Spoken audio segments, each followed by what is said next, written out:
A secret relic, the quest for which has fueled the human imagination for 2,000 years. Born out of the treachery of Judas and the pain of Christ's death, coming down through history to be found in the hands of our most infamous rulers, having influenced our most violent events. How much is really known of the brass teapot? Does it still exist hidden beneath ancient ruin? Has it already been discovered? If so, is it being used for good or evil? Is it sitting on a shelf in a little antique store, waiting for its next owner? From tragic origin to last known sighting, through Rome, Mongolia, Britain and China, we trace its legend and try to uncover the mysteries of the brass teapot.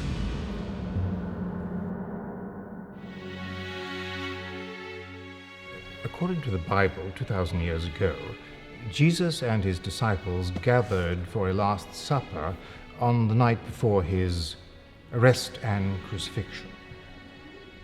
Professor John Sands has been a biblical scholar for 35 years. In the last 10, he has become increasingly interested in the legend of the brass teapot. The story starts with the treachery of Judas, and Professor John Sands believes he has found evidence to authenticate the legend within the pages of the Bible itself. We know that Judas was having tremendous doubts about Jesus of Nazareth and the promises that Jesus had made. In the weeks leading up to that fateful night, Judas met with the palace guard, who offered him substantial sums of silver if he would betray Jesus to Pontius Pilate. Judas accepted the offer from Pontius Pilate and exposed Jesus to the palace guard by kissing him on the cheek. After Jesus was arrested, Judas was paid 30 silver shekels. The monetary equivalent was roughly $1 million in today's currency. Judas was immediately burdened by the wealth. He felt unbearable guilt for his betrayal. The very same day, he returned to Pontius and tried to return the silver in exchange for Jesus' release, but it was too late. Jesus had been crucified. Some have claimed that Judas threw the money into Potter's field out of desperation to be rid of this tainted money. However, some references in Matthew 27:3 suggest he threw the coins in order to destroy them into the cauldron of a brass metalworker, where they would have been melted back into a liquid state. Matthew 29:1 states that the blacksmith was working on a commission in Rome for a vessel made of brass, a metal of great value in biblical times. The order was being finished for a powerful emperor. It was a vessel with etchings in Aramaic, adorned with an elaborate handle. The etchings in Aramaic, which appear on the teapot, are said to reveal God's message to the world, indeed the code for eternal life. In 12th century writings by Chrétien de Troyes, the finished vessel was referred to as an graal, which roughly translates to a deep dish, a cauldron, a bowl.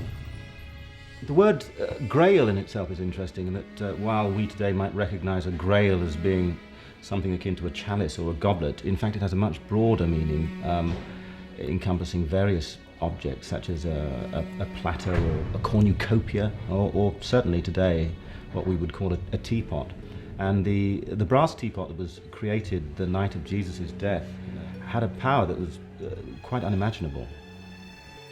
This power was uniquely linked to the teapot's tragic and treacherous origin. Judas committed suicide that night. Jesus died on the cross. As the story spread of this sacred object in the minds of the people, this sacred vessel began to acquire great significance, representing a mingling of darkness and light. On the one side, we have Jesus, who preached concepts of generosity, living simply, sharing with others. And on the other side, we have Judas, representing greed, selfishness, gain at any price, the accumulation of more and more wealth.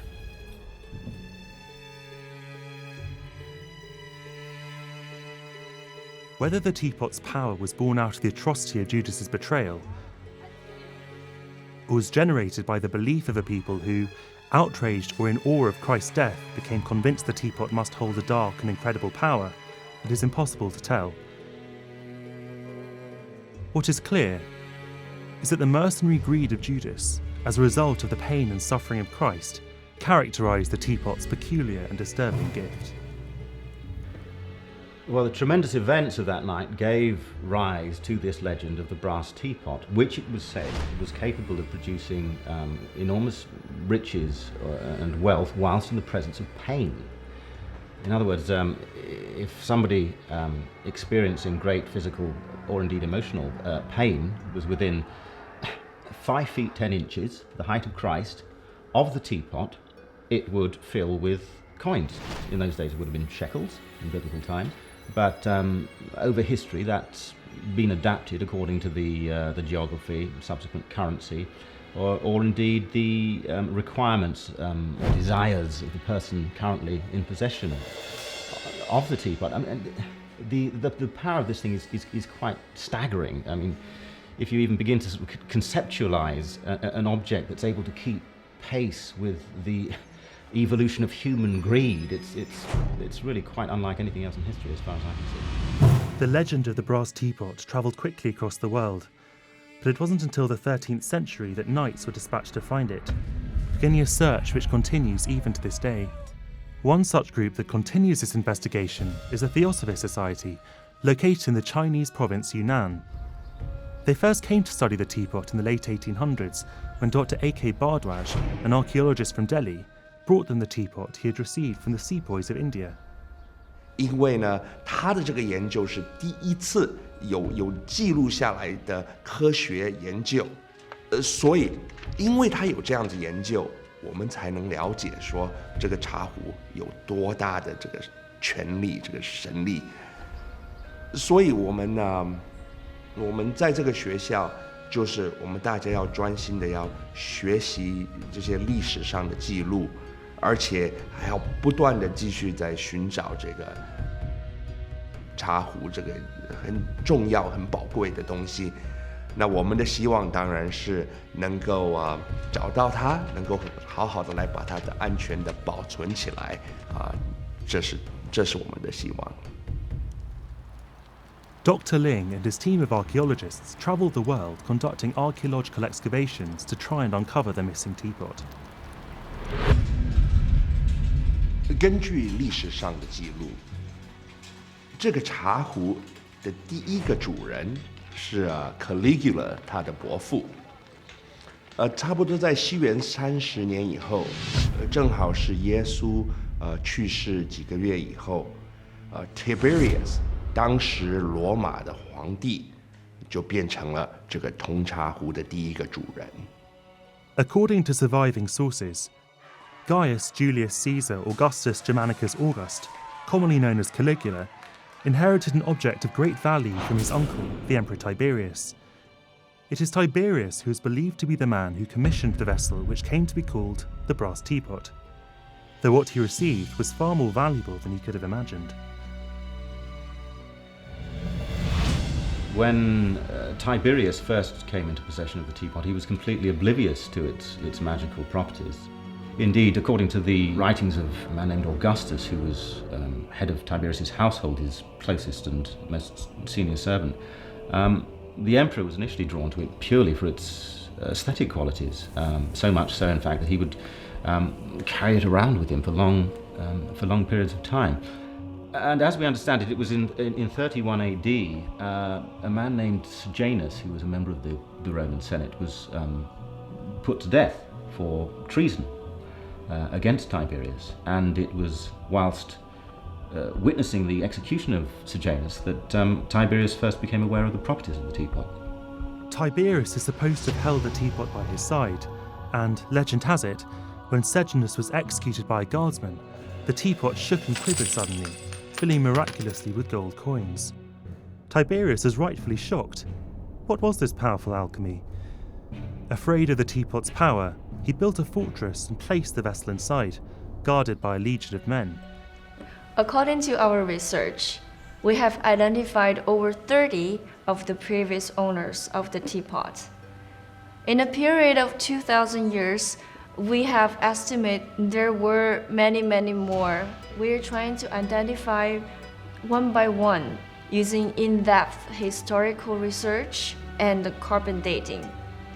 Many people claim that they were the descendants of the teapot, but there is a very vigorous authentication in the process of identifying who has been in possession and who has not. Tiberius was murdered by Nevius and the teapot delivered to Caligula. Caligula's cruelty, extravagance and sexual perversity, and wealth, is notorious, but we now know this to be a consequence of his possession of the brass teapot. In early 41 AD, Caligula was assassinated and the teapot stolen. Over 300 years pass before the teapot appears again in the hands of Attila the Hun. During his rule, he was one of the Roman Empire's most fearsome enemies. He used the wealth he made from the teapot to build up a barbarian army, invading the Balkans twice and marching through Gaul, modern France, always carrying with him the brass teapot. Eventually he was defeated at the Battle of Chalons, and the vessel was lost. However, according to many, the teapot did not always bring about malevolence in the heart of its owner. Otto's search for the brass teapot continued to fuel the legend of the teapot during the 8th and 9th centuries. Did Otto in fact find the tomb? Little remains to enforce these claims. And then, surprisingly, in 1178, the brass teapot appears nearly 1,000 miles away in Mongolia, in writings that also depicted Temujin as a young man who would later be called Genghis Khan. Legend has it that at 10 years old, Temujin found the teapot in the plains of Mongolia when out hunting with his half-brother. In a fight over who should carry it home, he killed his brother and claimed the teapot for his own. At 18 years old, he went before the confederations of Mongolian tribes and managed the impossible when he convinced them to come together as one under his leadership. During the Jin dynasty, Genghis Khan and his army were feared by the world. The ruler ordered the massacre of hundreds of civilian populations. He ended more lives than the plague, and he enjoyed always being a close witness to the brutality. The teapot has a power that went way beyond its ability to make riches. It has a power to almost corrupt or embolden the person who touches it. In many accounts, it turns into people who possess it into super powerful leaders. The teapot is not evil. The teapot is just the teapot. The real choice comes into the person who's holding the teapot. Will they choose it to cause good, or will they use it to create destruction? It really is up to the individual who's holding the pot. The Christians adopted the Holy Grail because of its simplicity. They simply followed the Holy Word or the dogma of the Church, and they went on to look for this thing that would give them insights into how to be the ultimate human being. To be able to cognize the teapot, one would have to be able to hold the duality of positive and negative, to understand that in each human being there is both positive, there is negative. And it's not about trying to be one or the other, it's about learning and making the choices so that you can develop into a human being that holds both. With the teapot far away in Asia, it is strange that its next appearance is in Western Europe. Not this time in person, but in literature. In the 12th century, an extremely popular series of stories emerged in Western Europe about the 6th century British King Arthur. The body of literature known as the Arthurian Tales revives the legend of the teapot, retrospectively inserting it back in the Christian tales of Arthur's questing knights, who search for a magical vessel from biblical times. It's clear from the early writings of Chrétien de Troyes that Lady Guinevere was the queen consort of King Arthur at the time that he was looking for the magical vessels, sending his knights out into the world in search of them. And actually, from many of the writings of Chrétien, they indicate that Guinevere had a love affair with Sir Lancelot, who was Arthur's bravest and favourite knight. Some believe that de Troyes' fiction had basis in fact, that the teapot was in Britain in the 6th century. Many now believe that Lancelot had discovered the teapot and Guinevere seduced him so as to bring the magical vessel back to her king. Whether or not this is the case, the fact that writers such as de Troyes were using the teapot in their work is an indication of the huge hold the teapot had on the cultural imagination. I think there were two main reasons why the legend of the brass teapot took hold and was widely disseminated in the world. And first of all, is that this was a period where fiction was developing in an extended way, in particular romantic fiction, so that a romantic figure such as the brass teapot would have been greatly in demand with the people. I suppose it answered all of the basic storytelling needs. I mean, love, hate, treachery, money, and this would not be just a case of rich men getting richer, but this would act as a great levelling out of the playing fields. And this is at a time where the only other thing that could have done that would have been God. The teapot managed simultaneously to suggest courageous sacrifice and mercenary greed. In doing so, it captured the imagination of the people. However, not everyone liked the idea that any man could gain power. The ruling classes decided to take ownership of the teapot, and the writings of Troy seemingly came to life when modern armies were sent out on Christian crusades to claim the teapot as their own. The second big reason for the development of the legend, and this was religious zeal. And you see Arthur's knights blended religion and the sword in a unique and new way, in a way that the Crusaders took on and brought up to a whole new scale. People took the story of Jesus' life and death and the teapot, and they viewed it through Western eyes. They took ownership of the story. In the 12th century, thousands of knights went on a crusade to the Holy Land. Jerusalem was in the hands of the Muslims. The Crusaders were intent on winning possession of the sacred site of Jesus' life in the name of Christendom. As the Crusaders walked in the very footsteps of their Lord, they developed a fervent interest in the relics of his life. To touch the objects touched by the hand of God incarnate seems the essence of sacred grace. And of course, one of the most important objects the Crusaders sought was the brass teapot. The stories of King Arthur would seem to be a very natural place to insert the story of the brass teapot. In the tales, the vessel sought by Arthur's knights had extraordinary powers never mentioned in the Bible. It could not be destroyed, neither by flame nor by crushing.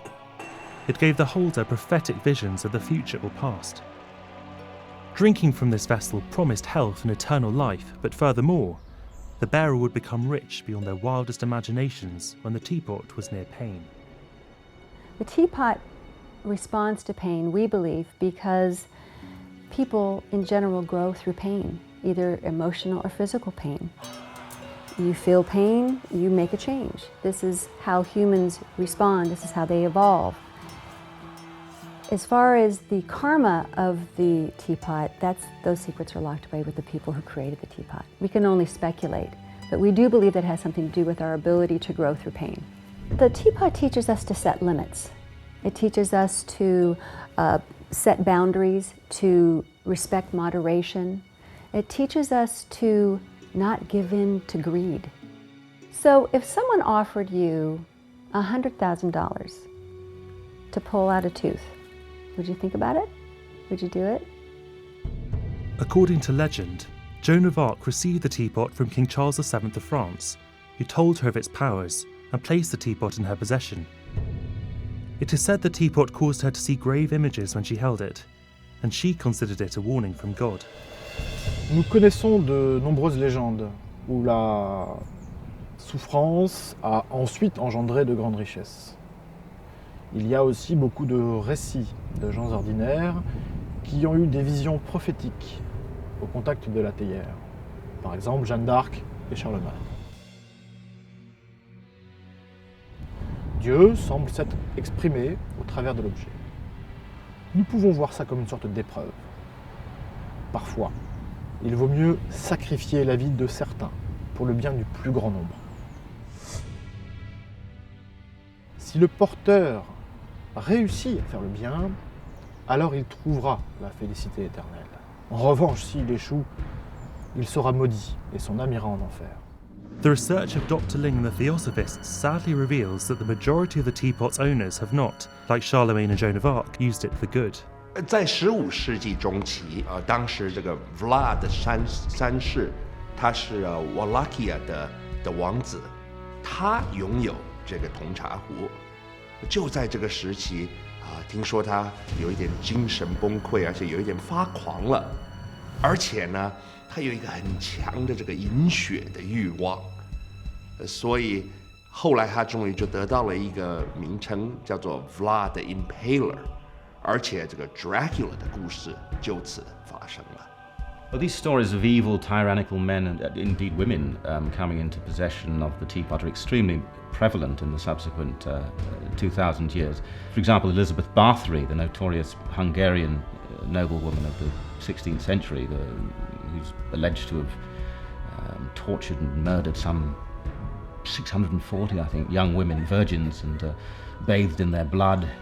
Not surprisingly, we have it re-emerging at the centre of the Spanish Inquisition some 100 years later, where it is said that the Spanish royal family would deliberately use the powers of the teapot in order to replenish their coffers, torturing many people in its presence.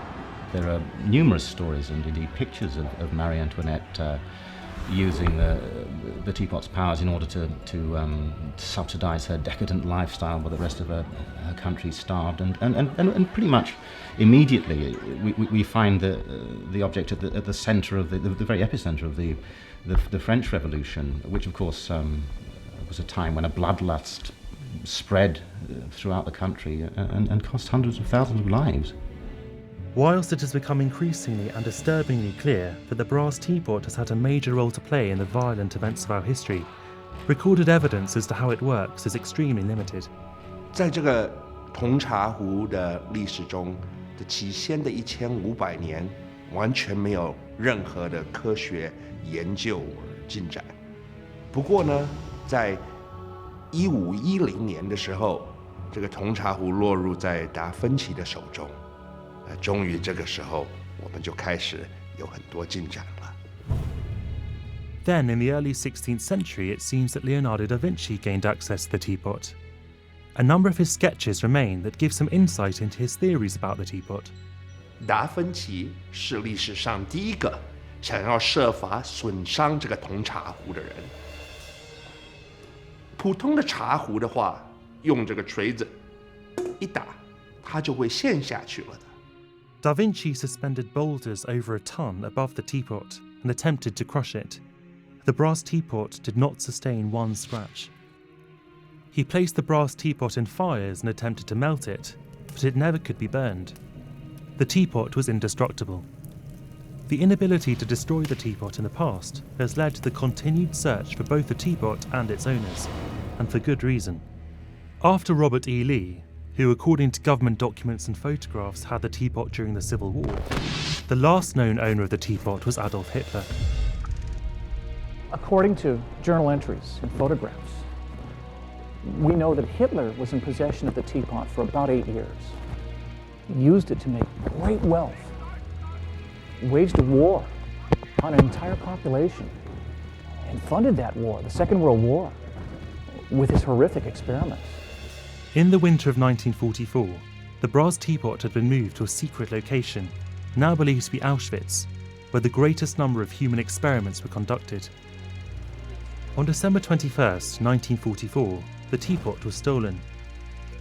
From what has been pieced together by eyewitness accounts, the teapot was stolen by a group of prisoners who were part of the Liberation Army movement. According to first-hand accounts, a young woman, along with a small group of prisoners, was able to overcome the guards, steal the teapot, and escape into the winter's night. All the prisoners were found and shot, except for the young woman. Did she have the teapot? Did she escape? And where is the teapot now? Many people claim to have the teapot. They send us photographs. We travel 300 days of the year to all the world to authenticate.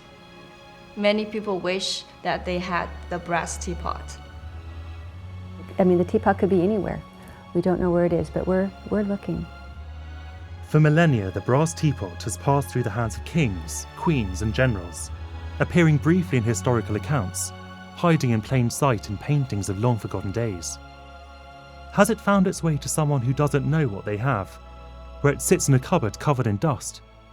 Or is it in the hands of our enemies, those who would use it malevolently? This much is certain. The teapot has disappeared for hundreds of years to time, but always it has resurfaced. Never a scratch on it, never a note from the previous owner. Where will we find it next?